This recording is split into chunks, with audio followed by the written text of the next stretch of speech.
Hi everyone, let's talk about Jofra Archer. England की Trent bridge में India के खिलाफ तीसरे टी20 इंटरनेशनल में 125 रन की जबरदस्त जीत के बाद जोफ्रा आर्चर ने कहा कि इंग्लैंड की कंडीशंस में बॉलिंग करना उनके लिए एक तरह से रिटर्न टू नॉर्मल जैसा लगा, जब इसकी तुलना इंडियन प्रीमियर लीग की बैटिंग फ्रेंडली पिचेस और छोटी बाउंड्रीज से की जाए। उन्होंने कहा कि आईपीएल की विकेट्स इतनी आसान होती है और बाउंड्रीज इतनी छोटी होती है कि बॉलर्स को हर बॉल पर हद से ज्यादा प्रिसाइज होना पड़ता है, वरना बॉल सीधा बाउंड्री के बाहर पहुंच जाती है। इंडिया 76 पर ऑल आउट हो गई। हाँ, बैटिंग परफॉर्मेंस बिल्कुल डिजास्टर थी। यस, करंट मैनेजमेंट में कमियां है, सिलेक्शन डिसीजन क्वेश्चनेबल है और हमारा ट्रांजिशन फेज काफी मेसी दिख रहा है। हम इंडियन क्रिकेट फैन से ज्यादा ये बात दुनिया में कोई नहीं जानता। इसके लिए नींद खोना भी हमारे लिए नई बात नहीं है और हर दिन सोशल मीडिया पर इसी बात पर गुस्सा भी निकालते हैं। लेकिन एक बहुत बड़ी लाइन होती है एक इंडियन फैन का अपनी टीम को क्रिटिसाइज करना और एक फॉरेन प्लेयर का इंग्लैंड में प्रेस कॉन्फ्रेंस के पोडियम पर खड़े होकर मुस्कुराते हुए इंडियन क्रिकेट के पूरे इकोसिस्टम का मजाक उड़ाना। जोफ्रा आर्चर को किसी ने ये अथॉरिटी दी है कि वो हमें बताए कि नॉर्मल क्रिकेट क्या होता है। अगर आईपीएल में बॉलिंग करना इतना ही नाइटमेयर है, अगर पिचेस इतनी ही फ्लैट है और बाउंड्रीज इतनी ही छोटी है और कंडीशंस एक आर्टिफिशियल बैटिंग पैराडाइज है जो उनकी ट्रेडिशनल क्रिकेट वाली सोच को इतना डिस्टर्ब करती है, तो एक सीधा सा सवाल है, फिर वो बार बार वापस क्यों आते हैं? हर साल कॉन्ट्रैक्ट साइन क्यों करवाते हैं? ऑक्शन में अपना नाम क्यों देते हैं? अगर आईपीएल उनके स्टैंडर्ड से इतना नीचे है तो वो बिल्कुल आजाद है इंग्लैंड में घर बैठने के लिए, अपनी ट्रेडिशनल ग्रीन पिचेस का मजा लेने के लिए और आईपीएल से पूरी तरह दूर रहने के लिए। लेकिन वो ऐसा नहीं करेंगे, क्योंकि जैसे ही ऑक्शन का वक्त आता है और मल्टी करोड़ पे चेक साइन होते हैं, तब अचानक स्मॉल बाउंड्रीज और फ्लैट ट्रैक्स वाली सारी कंप्लेंट्स हवा हो जाती है। आप हमारे क्रिकेट सिस्टम से करोड़ों रुपए कमा भी नहीं सकते और फिर अपनी होम कंडीशन में एक जीत मिलते ही उसी देश को नीचा दिखाने की कोशिश भी नहीं कर सकते जो ग्लोबल क्रिकेट इकोनॉमी को चलाते हैं। स्पोर्ट्समैनशिप और बेसिक रिस्पेक्ट का एक पुराना और बुनियादी रूल होता है कि अपने होस्ट की बेइज्जती नहीं की जाती। आईपीएल सिर्फ एक और डोमेस्टिक लीग नहीं है, ये एक ग्लोबल फिनोमिनल है जिसका दुनिया भर के कई इंटरनेशनल क्रिकेटर्स की करियर्स, बैंक अकाउंट और पब्लिक प्रोफाइल को नए लेवल तक पहुंचाया है, जिनमें आर्चर खुद भी शामिल है। इस लीग ने वर्ल्ड क्लास फैसिलिटीज दी है, अनमैच एक्सपोजर दिया है और कई प्लेयर्स को लाइफ चेंजिंग फाइनेंशियल सिक्योरिटी भी दी है। इन सब लग्जरीज का मजा लेना, इंडियन फैंस का प्यार और सपोर्ट एक्सेप्ट करना, जो फॉरेन प्लेयर्स को उतनी भी शिद्दत से चीयर करते हैं, कभी कभी अपने लोकल इंडियन टैलेंट से भी ज्यादा, और फिर एक बायलैटरल सीरीज के प्रेस कॉन्फ्रेंस में आकर इंडियन कंडीशंस को ऐसे प्रेजेंट करना जैसे वो किसी लो टायर सब स्टैंडर्ड सर्कस का हिस्सा है, ये बहुत ही डिसरिस्पेक्टफुल बात है। आर्चर कहते हैं कि इंग्लैंड में बॉलिंग करना उनके लिए रिटर्न टू नॉर्मल है, लेकिन ग्लोबल स्पोर्ट में नॉर्मल होता क्या है? क्रिकेट की सबसे खूबसूरत बात यह है कि वो हर जगह एक जैसा नहीं होता। चेन्नई का टेस्ट मैच बैंगलोर के टी20 से अलग होता है, बैंगलोर का मैच लॉर्ड्स से अलग होता है और लॉर्ड्स का गेम पर्थ से बिल्कुल अलग होता है।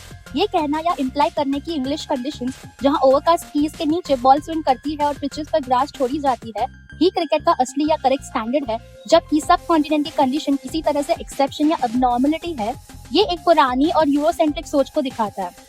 अगर इंडियन पिचेस पर एक बॉलर को इसलिए हद से ज्यादा प्रिसाइज होना पड़ता है क्योंकि मार्जिन बहुत छोटे होते हैं, तो वो भी अपने आप में ही एक स्किल टेस्ट है।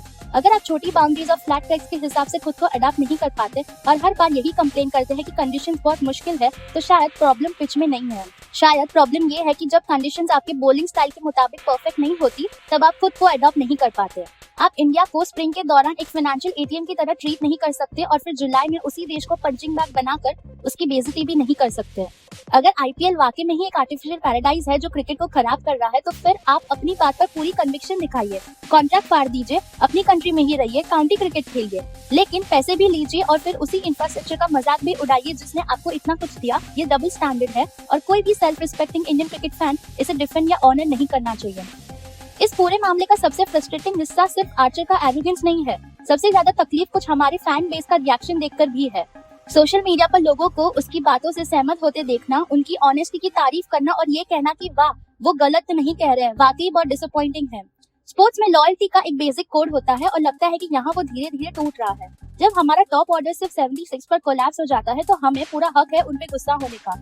हम मैनेजमेंट की टैक्टिकल ब्लंडर्स को एक्सपोज कर सकते हैं, हम सिलेक्टर्स को अकाउंटेबिलिटी मांग सकते हैं, हम प्लेयर्स की पुअर शॉट सिलेक्शन को क्रिटिसाइज भी कर सकते हैं।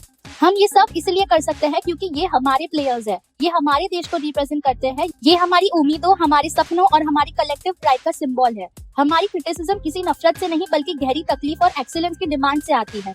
लेकिन जब जोफ्रा आर्चर यही बातें बोलते हैं, तो उनके शब्दों के पीछे ना तो प्यार होता है और ना ही इंडियन क्रिकेट को बेटर देखने की कोई सच्ची इच्छा। उनकी बात ऑपोजिशन की स्मगनेस से आती है। ये एक कैलकुलेटेड स्वाइप था, बिल्कुल उस वक्त जब टीम इंडिया सबसे वर्नरेबल पोजीशन में थी। और जब इंडियन फैंस उसकी बातों को वैलिडेट करते हैं और उसे किसी ट्रूथ टेलिंग हीरो की तरह ट्रीट करते हैं तो वो असल में टीम लॉयल्टी का पूरा साथ छोड़ देते हैं। अगर कोई बाहर वाला आपके भाई को हरा कर उसकी कामियां गिनाने लगे तो आपका उसके साथ मिलकर अपने भाई की बुराई करना नहीं होता। आप पहले अपने इंसान के साथ खड़े होते हैं और उसके बाद घर के अंदर उसकी गलतियां सुधारते हैं। यही बेसिक इंसानी फितरत है और स्पोर्ट्स में भी यही होना चाहिए। आखिर हम आर्चर को किस बात का अवार्ड दे रहे हैं? उसने ऐसा कौन सा महान राज खोल दिया? जिस किसी की भी आंखें खुली है उन्हें पता है कि ट्रेंट ब्रिज सीम बॉलर्स को चिन्नस्वामी या वानखेड़े से ज्यादा मदद देता है। इंग्लैंड की जुलाई कंडीशंस इंडिया की मई कंडीशन से अलग होती है। ये कोई रॉकेट साइंस नहीं है। इसके लिए ना जीनियस बनना पड़ता है और ना ही एलीट इंटरनेशनल फास्ट बॉलर। उसने कोई हिडन टैक्टिकल नॉलेज को रिवील नहीं किया। उन्होंने सिर्फ क्रिकेट का एक बेसिक और ऑब्वियस फैक्ट उठाया और उसे इंडियन क्रिकेट कल्चर पर एक ताना मारने के लिए इस्तेमाल कर लिया। और जब हम उनकी बातों की तारीफ करते हैं तो हम असल में अपनी ही बेइज्जती को एक्सेप्ट कर रहे होते हैं। इससे बाकी क्रिकेटिंग दुनिया को भी ये मैसेज जाता है कि इंडियन क्रिकेट इस वक्त इतनी कमजोर है कि उनके फैंस भी ऑपोजिशन के बॉलर को चीयर करेंगे जब वो हमारे डोमेस्टिक स्ट्रक्चर को नीचा दिखाएंगे। स्पोर्ट्स फैंडम अपनी फितरत में ही ट्राइबल होता है। जब नेशनल टीम को बड़ी हार मिलती है तो फैंस की कलेक्टिव रिस्पॉन्सिबिलिटी होती है कि वो टीम के आसपास एक शील्ड बनाकर खड़े रहे, ना कि गेट्स खोलकर अटैकर्स का स्वागत करें। हम अपनी स्पोर्ट्स कॉलम में मैनेजमेंट की धज्जियां उड़ा सकते हैं, पॉडकास्ट पर उनकी स्ट्रैटेजी को चैलेंज कर सकते हैं, लिविंग रूम में बैठकर बीसीसीआई से बैट और बॉल के बीच बेटर बैलेंस की डिमांड कर सकते हैं, लेकिन जब किसी राइवल कंट्री का बॉलर हमें लेक्चर देने लगे या हमारी परेशानियों पर हंसने की कोशिश करे तब हमारा रिस्पॉन्सिव, डिफेंसिव और डिफेंड होना चाहिए। उनकी बातों को क्रेडिट देना किसी और चीज का नाम नहीं बल्कि सीधा सीधा सेल्फ सैबोटाज है। सच ये भी है कि पुराने लेजेंड से नेक्स्ट जनरेशन तक का ट्रांजिशन अच्छे तरीके से हैंडल नहीं हो रहा हमारी इंडियन क्रिकेट टीम से। स्ट्रेटेजिक प्लानिंग प्रोएक्टिव होने के बजाय रिएक्टिव लगती है। हम लगातार कॉम्बिनेशंस बदल रहे हैं जबकि एक सेटल यूनिट को बैटिंग देने की जरूरत है। रीसेंट डोमेस्टिक और आईपीएल सीजन में ऐसी पिचेस देखने को मिली है जिन्हें बॉलिंग की कला को लगभग बर्बाद कर दिया गया है और बैट्समैन ने ऐसी डेंजरस हैबिट डेवलप कर ली है जहां उन्हें लगता है कि बिना फुटवर्क, बिना स्विंग और बिना सीम मूवमेंट के रिस्पेक्ट किए वो हर बॉल को बाउंड्री के बाहर भेज सकते हैं। इसी वजह से हमारे यंग प्लेयर्स महीनों तक ऐसी पिच पर क्रिकेट खेलते हैं जहां बॉल साइडवेज मूव ही नहीं करती। फिर जैसे ही वो ओवल या बर्मिंघम जैसे वेन्यूज पर उतरते हैं उनकी टेक्निक बुरी तरह एक्सपोज हो जाती है।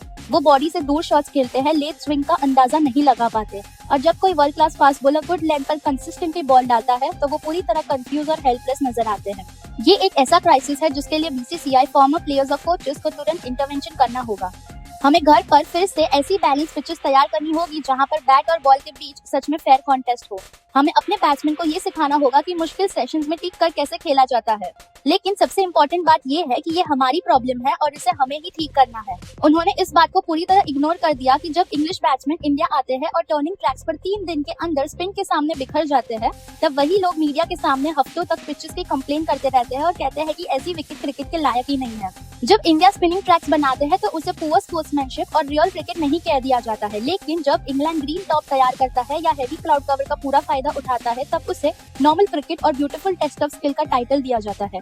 ये एक क्लासिक नैरेटिव ट्रैप है और जोफ्रा आर्चर की बातों पर सर हिलाकर सहमत होने वाले इंडियन फैंस बिना सोचे समझे इसी नैरेटिव ट्रैप में फंस रहे हैं।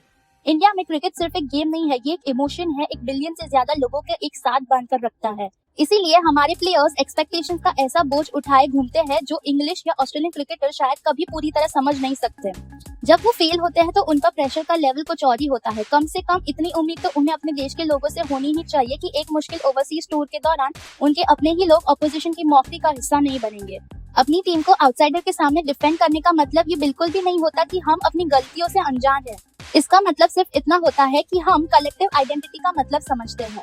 एक एनालिस्ट जोफ्रा आर्चर की बातों को देखकर कहते हैं कि हाँ, टेक्निकल डाटा ये दिखाता है कि इंग्लैंड में वाइडर मार्जिन्स फॉर एरर की वजह से उनका इकोनॉमी रेट इंप्रूव हुआ है, लेकिन एक फैन का रिएक्शन अलग होना चाहिए। एक फैन को कहना चाहिए कि हम समझ रहे हैं कि तुम क्या करने की कोशिश कर रहे हो, तुम हमें उस वक्त नीचा दिखाने की कोशिश कर रहे हो जब हम पहले ही मुश्किल दौर से गुजर रहे हैं और हम तुम्हें ये सैटिस्फैक्शन बिल्कुल नहीं देंगे कि हम खुद तुम्हारे लिए तालियां बजाएं।